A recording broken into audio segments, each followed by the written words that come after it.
Fight for right के मंच पे विद्वान साथियों, जोरदार स्वागत है आपका। बहुत ही इस मिशन के लिए, फाइट फॉर राइट के लिए अपने आप में ऐतिहासिक दिन है। ठीक आज से 1 साल पहले जब जयपुर में आदरणीय अजय माकन जी से व्यापक मुलाकात के बाद सकारात्मक तौर पर प्रयास हुए थे एसएलपी वापसी के, और ठीक उससे 1 साल बाद हर स्टेज पे संघर्ष को साबित करते हुए पूरे स्वाभिमान के साथ व्यवस्था जनित हर चुनौती का सामना करते हुए हमारे इस वेटिंग प्रकरण की ध्वज पताका, हमारे इस वेटिंग प्रकरण को आगे बढ़ा रहे माननीय हाई कोर्ट से लेकर सुप्रीम कोर्ट और उसके साथ साथ एसएलपी वापसी के हर स्टेप पे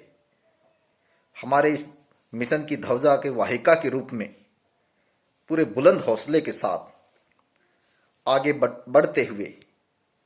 हर संघर्ष को, हर चुनौती को,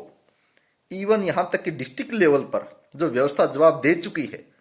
एक कर्मचारी को, एक अध्यापक को नियुक्ति के लिए किन किन स्टेज से गुजरना पड़ता है और व्यवस्था कितना जवाब दे चुकी है, किस प्रकार की तुच्छ बाधाएं सामने आती हैं और उन बाधाओं को पार करते हुए आज हमारे इस मिशन की ध्वजवाहिका उर्मिला देवी जी ने, मुख्य याचिकाकर्ता, जिनके संघर्ष की बदौलत, इस मिशन फाइट फॉर राइट के संघर्ष की बदौलत और माननीय हाईकोर्ट से लेकर सुप्रीम कोर्ट और उसके बाद ऐतिहासिक एसएलपी वापसी, इसी दौरान जो भी अभियान चले उसमें हर स्टेज पे अपने आप को अगवा रखते हुए उर्मिला देवी जी ने आज अपने होम डिस्ट्रिक्ट जयपुर में नियुक्ति प्राप्त कर ली है। पूरे मिशन की ओर से मैं उर्मिला देवी जी को हार्दिक बधाई देता हूं और इस मिशन को किस प्रकार संघर्ष के दम पे पूर्ण किया जाता है, अपने इस मिशन के दम पे, और खुद को ही नहीं उसके सिवाय किस प्रकार करीब 1,500 प्रदेश के बेरोजगारों को नियुक्ति का मार्ग प्रशस्त करते हुए इस मिशन में हर वक्त अपने आप को साथ रखते हुए, अगवा रखते हुए उर्मिला देवी जी ने आज अपनी ज्वाइनिंग प्राप्त की है और सरकारी अध्यापक के पद पर एक नई जिम्मेवारी को प्राप्त किया है। वे अपनी इस जिम्मेवारी में जिस प्रकार इस मिशन ने उनको अगवा रखते हुए एक अगवा के तौर पे जिम्मेदारी का जो अवसर दिया और उस जिम्मेदारी के अवसर को बेखूबी उन्होंने निभाए हैं, निरंतर 3.25 साल तक संघर्ष करते हुए। हमें उम्मीद है कि अपनी इस नई जिम्मेदारी को भी वो पूरी तरीके से निभाएंगे। हमारी बेस्ट विशेष, हमारी शुभकामनाएं उर्मिला देवी जी के साथ हैं। पूरे मिशन की ओर से, पूरे मिशन की तरफ से उर्मिला देवी जी को बहुत सारी बधाइयां। और उन्होंने साबित किया कि चुनौती हर स्टेज पे आती हैं। चुनौती माननीय हाईकोर्ट से लेकर के सुप्रीम कोर्ट, सिंगल बेंच से डबल बेंच, फिर सुप्रीम कोर्ट, उसके बाद कुछ समय के लिए उसमें व्यवधान, कोरोना का वो दौर, और उसके साथ फिर ऐतिहासिक सोशल अभियान, सोशल मीडिया के अभियान, मामले को विधानसभा तक पहुंचाना, हर जनप्रतिनिधि के पास पहुंचना, और उसके बाद आदरणीय अजय माकन जी, माननीय शिक्षा मंत्री जी तत्कालीन,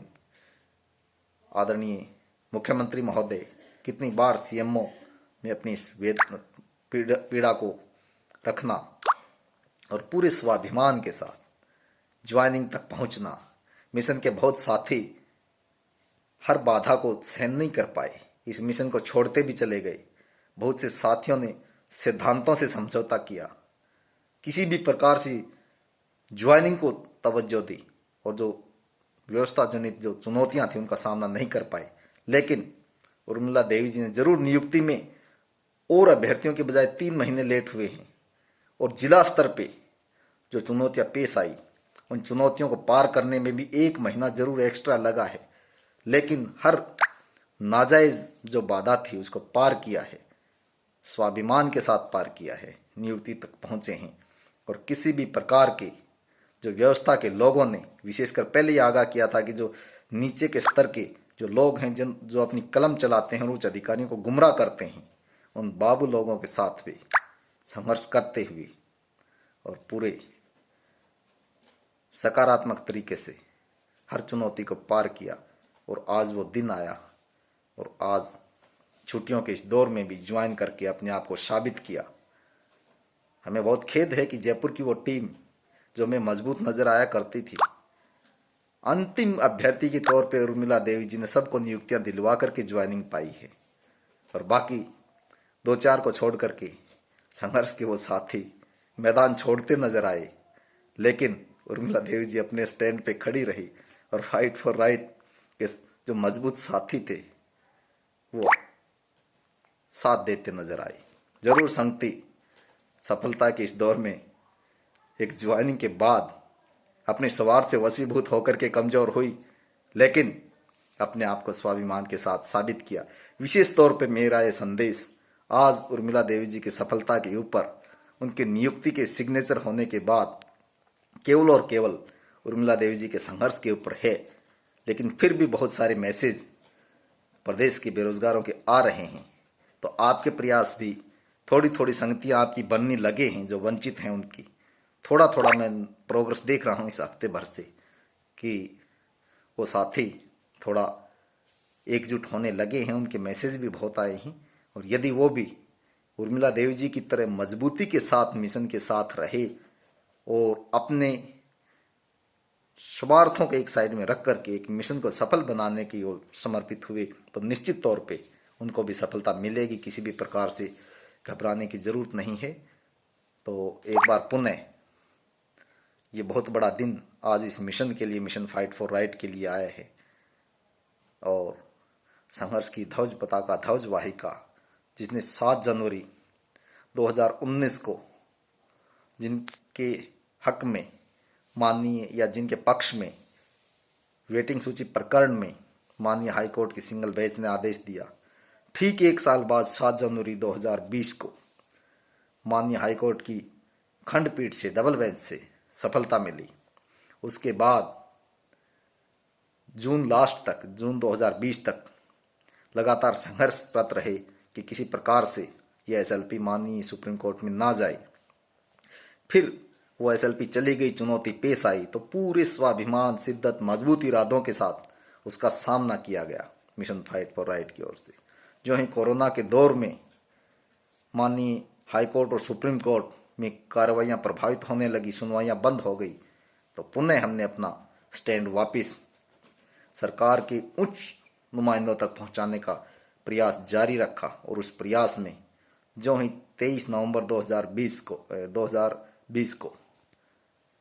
आदरणीय अजय माकन जी से दिल्ली में 2 विषयों को लेकर के मुलाकात हुई, और ठीक आज के दिन 27 दिसंबर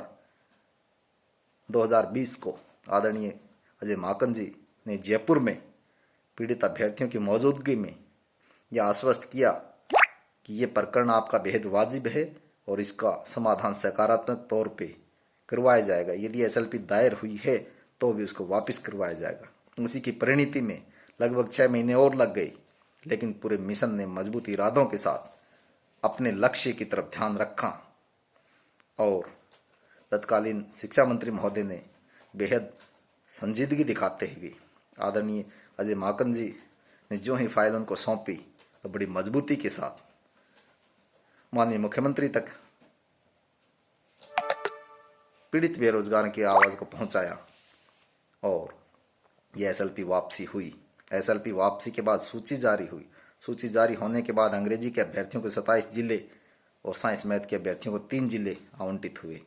बहुत सारे जिलों में बाहरी डिग्री के वेरिफिकेशन को लेकर के जो आदेश था कि 8 अक्टूबर तक वेरिफिकेशन हो जानी चाहिए थी, लेकिन फिर भी लगभग प्रत्येक जिले में चुनौतियां आई। उन चुनौतियों को पार पाते हुए एक लंबी अवधि बीत जाने के बाद भी नियुक्ति का यह मुकाम मिला है। बहुत सारी चुनौतियां हैं जो इस मंच पे साझा नहीं भी कर सकते हैं, लेकिन पूरी शिद्दत के साथ, पूरी तफसील के साथ अपनी पीड़ा को उच्च अधिकारियों के सामने रखते हुए और पूरे वाजिब प्रोसेस की मार्फत यहाँ तक उर्मिला देवी जी ने हर चुनौती को पार करते हुए नियुक्ति पाई है। ये अपने आप में एक अनोखा, अविस्मरणीय, चिरस्मरणीय उदाहरण इस मिशन के सामने है। बहुत बहुत आभार, बहुत बहुत आभार उर्मिला देवी जी को पूरे मिशन की ओर से। पुनः बधाइयाँ। धन्यवाद।